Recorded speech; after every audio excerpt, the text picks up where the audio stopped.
Hello friend, आपका अपने channel पर स्वागत है। आज हम बात करते हैं बुद्धि की।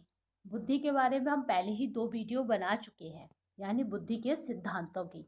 आज हम देखते हैं तो कुछ ऐसे वर्ड हैं जिन्हें यूपी टेट में ऐजा उठा लिया जाता है, यानी ऐसे के ऐसे उठा लिया जाता है। आपको पता है जितने भी टेट है, चाहे वो यूपी टेट हो, झारखंड टेट हो, यानी जितने भी डिस्ट्रिक्ट के टेट हैं, वो सारे टेट हमारे कुछ ही कीवर्डों से उनके आंसर निकल आते हैं। आप बात करते हैं बुद्धि के कुछ महत्वपूर्ण पॉइंटों की, यानी बुद्धि के सिद्धांतों से बनने वाले महत्वपूर्ण प्रश्नों की। बुद्धि सीखने की योग्यता है, यानी ये किसने कहा है? बंकिंगम ने। यानी बुद्धि ऐसे याद करना, इसे 3 बॉन्ड बनाना। बुद्धि योग्यता है, तो ये कथन किसका है? बंकिंगम का। बुद्धि कार्य करने की एक विधि है, ये कथन किसका? वुडवर्थ का। यानी बुद्धि कार्य करने की एक विधि है, इसको डैश करना किसका है? वुडवर्थ का। बुद्धि मापन का प्रयोग सबसे पहले किया था, वो था अल्फ्रेड बिने, जिसको आप पता है बिने के नाम से जाना जाता है। बुद्धि अमूर्त चिंतन की क्षमता है, यानी बुद्धि अमूर्त चिंतन, ये किसने कहा है? टर्मैन ने। बुद्धि को प्रभावित करने वाले अगर हम कारकों की बात करी जाए तो हमारा पहला कारक है वंशानुक्रम, दूसरा कारक है वातावरण, तीसरा कारक है हमारा आयु, प्रजाति, लिंग और स्वास्थ्य, जिसे हमने एक डायग्राम के तहत के उससे समझाया है, जो आपको डायग्राम दिखाई दे रहा है। इसमें क्या है? बुद्धि के हमने अलग अलग कारकों को शामिल किया है और दिखाया है। पहला हमारा प्रजाति, आयु, स्वास्थ्य, वातावरण और बीच में हमारी बुद्धि, यानी बुद्धि को ये सभी प्रभावित करते हैं। अब बात करते हैं थॉर्नडाइक की। थॉर्नडाइक ने बुद्धि के 3 प्रकार बताए हैं। अमूर्त बुद्धि, यानी जो दिखाई ना दे उसके बारे में भी कल्पना कर सकना। कल्पना कौन कर सकता है? बता कौन सकता है? वो है चित्रकार, साहित्यकार, दार्शनिक और कवि। पूछा भी जाता है कि अमूर्त मूर्ति पाई जाती है तो कवि में, दार्शनिक में, चित्रकार में और साहित्यकार में, क्योंकि ये जो चीज दिखाई नहीं देती उसके बारे में भी आपको चित्रण कर सकते हैं, यानी ऐसा दिखाएंगे जैसे वो उनके सामने है। दूसरे हमारी बुद्धि है थॉर्नडाइक के अनुसार, वो है सामाजिक बुद्धि। इस तरह देखिए, जो सामाजिक तौर पर कार्य करते हैं, यानी जो समाज के लिए कार्य करते हैं, उन सब में क्या है? सामाजिक बुद्धि है। ज्ञामक या यांत्रिक बुद्धि, ज्ञामक को देखिए, ज्ञाम माने चलना, यांत्रिक माने भी चलना ही है, क्योंकि यंत्र हमेशा चलते ही हैं।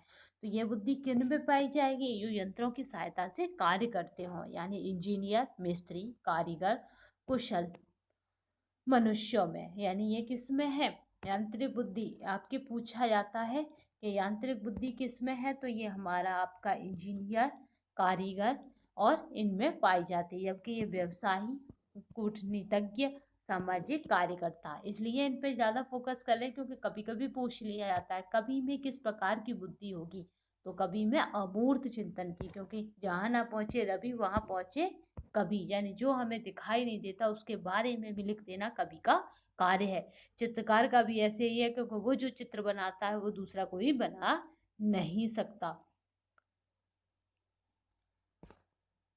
तो इसलिए इन सब में कैसी बुद्धि है? अमूर्त बुद्धि। अब आइए बुद्धि के सिद्धांत, जिन पे हम 2 वीडियो बना चुके हैं और जिनमें हमने डिटेल में इन सिद्धांतों को पढ़ा था। आज केवल कीवर्ड में इन पर को पढ़ेंगे।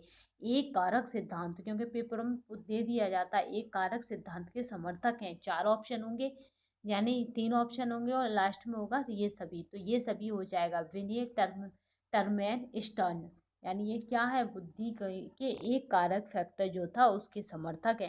द्विकारक सिद्धांत के स्पीयरमैन है। त्रिकारक सिद्धांत पे स्पीयरमैन का है, क्योंकि उन्होंने पहले 2 कारक दिया, फिर उन्होंने तीसरा कारक दिया। पहले उन्होंने जी और एस कारक दिया, यानी 2 कारक सिद्धांत, और तीसरा कारक उन्होंने दिया जी एस से बनने वाला वातावरण।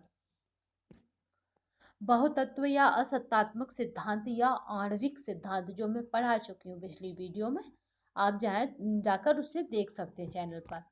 वो है थॉर्नडाइक का, जिसमें मैंने बहुत से अणुओं का एक चित्र बनाया था और उसमें डॉट डॉट डॉट करके ये कहा था ये असंख्य आणविक हैं।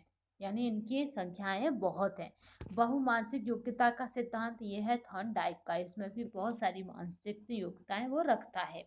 6 या 7 कारक सिद्धांत है थर्स्टन का, इसको ध्यान से देख लीजिएगा क्योंकि अभी तक परीक्षा में पूछा नहीं गया, हो सकता है पूछ लिया जाए।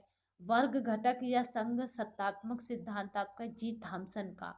क्रमिक महत्व का सिद्धांत है आपका वर्णन का। बुद्धि की संरचना सिद्धांत है गिलफोर्ड का, जो मैंने डिटेल में पढ़ाया है। तरल और ठोस बुद्धि का सिद्धांत है आरपी पिकेटिल का। पदानुक्रमित सिद्धांत है आपका वर्णन का, फिलिप बर्नन का। त्रितत्व सिद्धांत आपका रॉबर्ट स्टेन वर्ग का। बुद्धि का पास मॉडल किसने दिया है? जेपी दास ने। जो बुद्धि है उसका अगर पास मॉडल की बात की जाए तो जेपी दास ने दिया है। संगठनात्मक विकास का सिद्धांत जीन पियाजे ने दिया है। जीएस कारक दिए हैं स्पीयरमैन ने, जीएस फैक्टर भी स्पीयरमैन ने, क्योंकि कारक को ही फैक्टर कहते हैं। कभी कभी थ्योरी में पूछ लिया जाता है जीएस फैक्टर, तो वो भी स्पीयरमैन, और जीएस कारक वो भी स्पीयरमैन। इसी क्रम में हम आगे चलते हैं तो और देखते हैं कि और बुद्धि का क्या है। अब की बार नेक्स्ट वीडियो में हम बुद्धि के सिद्धांतों के आगे बुद्धि का मापन और बुद्धि के परीक्षण और टेस्टों को भी लाएंगे, जिनमें से हर बार 2 क्वेश्चन बनते ही बनते हैं। अब देखिए बुद्धि का द्विकारक सिद्धांत जीएस फैक्टर, जो आपको पता ही है कि किसने दिया है, ये आपका है स्पीयरमैन का जीएस कारक। जी फैक्टर सामान्य योग्यता है, जबकि एस फैक्टर इसमें विशिष्ट योग्यता रखता है। जी के आसपास क्या घूमता रहता है? एस फैक्टर, जो किसने दिया? स्पीयरमैन का द्विकारक सिद्धांत। अब देखिए त्रिखंड सिद्धांत, और इसमें जी और एस कारक में समान रूप से योग्यता होती है, यानी स्पीयरमैन का त्रिखंड सिद्धांत में क्या कहा इन्होंने? मैंने अभी बताया था कि उन्होंने पहले जी और एस को माना, फिर उन्होंने कहा कि इन दोनों में क्या है? समान रूप से विद्यमान होना, यानी इन दोनों का जहां मिल जाना वहीं पे क्या हो जाएगा? त्रिखंड सिद्धांत, यानी समान रूप से विद्यमान होता है। अब बात करते हैं हम बहुकारक सिद्धांत। इस सिद्धांत के प्रतिपादक हैं आपके थॉर्नडाइक। किसी भी मानसिक क्रिया को करने में ऐसे अनेक छोटे छोटे कारक एक साथ मिलकर कार्य करते हैं, यानी कोई भी मानसिक क्रिया उसमें क्या होगा? छोटे कारक मिलकर एक साथ कार्य करेंगे। कैटल का सिद्धांत कैटल का है। सम्मिलित सिद्धांत गिलफोर्ड का है। 120 कारक का सिद्धांत गिलफोर्ड का है।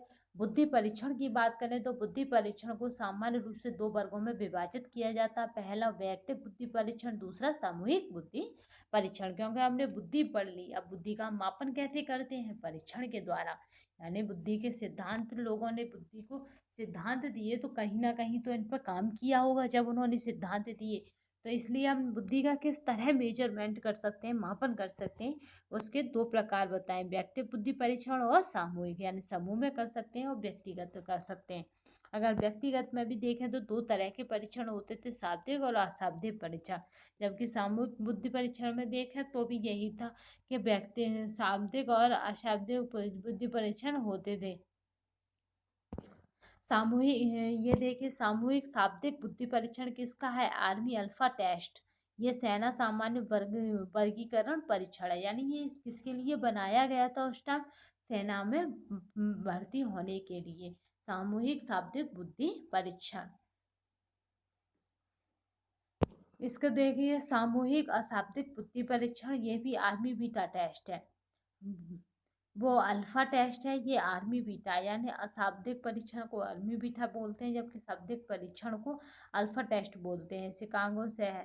शिकागो अशाब्दिक टेस्ट है। ऐसे बुद्धि परीक्षण जिसमें भाषा का प्रयोग किया जाता है शाब्दिक बुद्धि परीक्षण कहलाते हैं। सामूहिक बुद्धि परीक्षण का विकास सर्वप्रथम कब से हुआ है? तो वो है प्रथम विश्व युद्ध से, क्योंकि सेना में भर्ती कब हुए थे? प्रथम विश्व युद्ध के दौरान ही। तो अगर पूछा जाए कि सामूहिक बुद्धि परीक्षण का विकास सर्वप्रथम कब से हुआ है, तो वह प्रथम विश्व युद्ध से। ऐसे बुद्धि परीक्षण जिसमें लकड़ी के टुकड़ों इत्यादि का प्रयोग करके बुद्धि परीक्षण किया जाता है उसे किस नाम से जाना जाता है? तो वो है अशाब्दिक बुद्धि परीक्षण, यानी जिसमें शब्दों का यूज ना हो वो अशाब्दिक बुद्धि परीक्षण होते हैं। आज की वीडियो में इतना ही। नेक्स्ट वीडियो में हम बात करेंगे बुद्धि लब्धि मापन की विधियाँ, यानी आईक्यू हम कैसे निकालते हैं। कमेंट बॉक्स में ज़रूर बताना कि ये वीडियो आपको कैसा लगा तथा अगली वीडियो आप किस टॉपिक पर चाहते हैं, ये भी ज़रूर बताना। आज की वीडियो के लिए धन्यवाद।